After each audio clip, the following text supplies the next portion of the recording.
Distinguished delegates, ladies and gentlemen, I am grateful to the organizers for inviting me to this function. Professor Sitaram, Chairman AICT, has almost given a very powerful overview of the transformation that is taking place in the educational sector.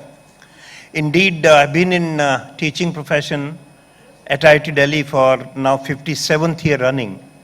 I started teaching in 1968. I'm still teaching as an honorary professor there, in addition to my other roles. I've seen incremental changes in teaching till COVID came in.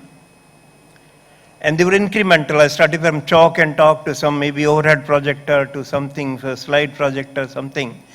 But came COVID as a major disruptive change in the, in the society, and it also impacted the education sector in a very big way, where almost everything became online. And due to compulsion of those situational factors, the focus on educational technologies, as we call them, became very center stage, some of which Professor Sitaram has enunciated. Then came another major input from the very highly hyped Industry 4.0, where the 9 emerging technologies of AI, artificial intelligence, artificial reality, virtual reality, augmented reality, blockchain, cloud computing, cobotics, robotics, simulation.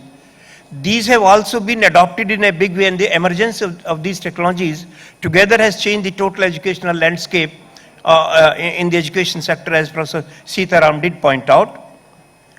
And therefore, we are seeing a transformational change. Obviously, as you know that incremental change is small little changes. The system adjusts very quickly. Transformational change have a major breakthroughs. But like any major breakthrough needs to be managed very carefully. While there is a tremendous potential of using the emerging technologies that we talked about, and he mentioned in a big way, these transformational changes need to be very carefully managed, because the risks involved are enormous if we do not manage them properly. To me, all forms of technological innovations are enablers. With the help of that, we can enhance our efficiency in a very big way. But enablers are enablers. If enablers are taken as a replacement of the real life situation, for example, in my personal view, being a teacher for nearly almost 56 years plus, and I still teach, no technology should or could ever replace a great teacher. Therefore, while we use this technology to enhance the academic productivity of a teacher, but to think of replacing a teacher because the technologies have come, indeed would be a very major disaster that time will tell us. Therefore, what's important in managing any system is a people, process, and technology. And therefore, any effective management is a very coordinated management of people, process, and technology. And therefore, it's important that the people, namely the teachers, the teaching learning processes, examination processes, and technology must together be seen holistically, so that each one has a role to play. And if we look at the role of these emerging technological innovations, which are indeed nothing less than a breakthrough, that's why we call it transformational change. Therefore, these need to be managed and with an extremely careful, and for that what we need to understand what these technologies offer us. These technologies offer us enormous amount of efficiency. Our reach, we can reach the unreached portion of the society, access, reach, and this, to my mind, only improves efficiency. Efficiency of teaching learning process, a same professor can reach 1,000 students using online learning. But we also need to understand the effectiveness of teaching learning process.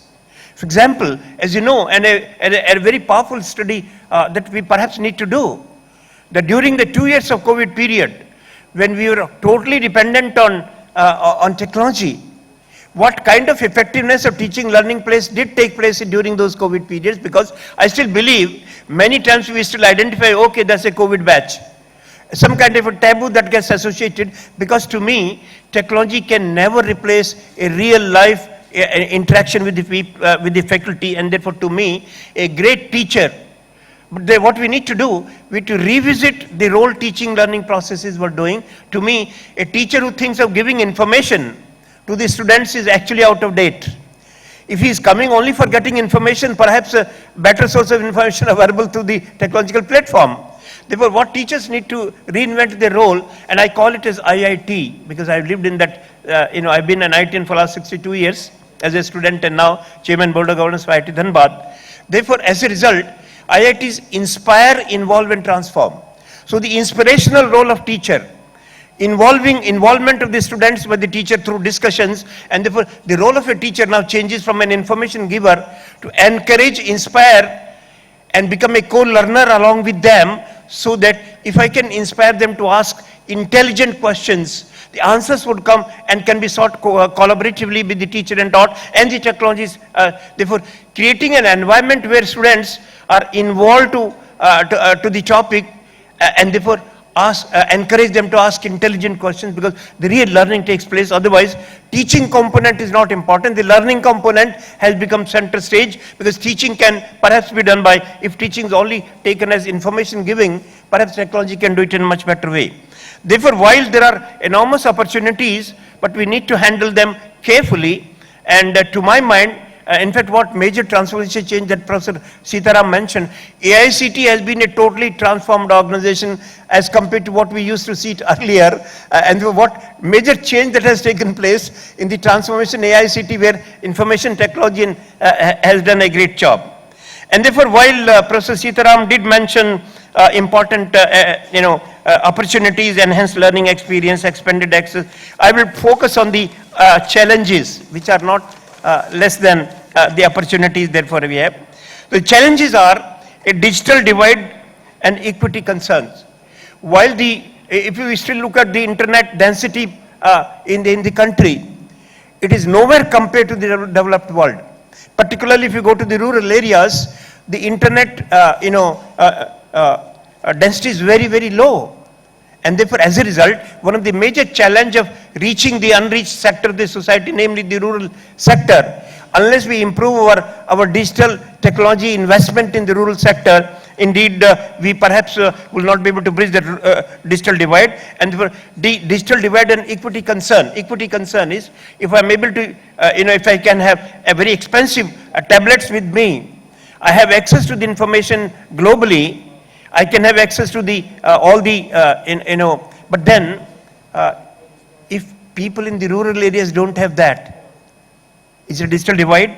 Cyber security is a major concern, data priority, resistance to change, quality assurance and credibility, and therefore what we need to address, and since I know my time is up, we actually have to be also careful, information overload and distracting of the students using the sector, where they are able to all the time be on the cell phone or on this. So this might lead to information overload. Information overload is as injurious as lack of information. Therefore, what we really need to do, enormous opportunities exist, but challenges are no longer, no less. What we really need, a very innovative management vision, integrate people, process and technology, so that we are able to create a roadmap where we use these emerging technologies to get major breakthrough improvements with a minimum of side effects, negative side effects that such technology do offer.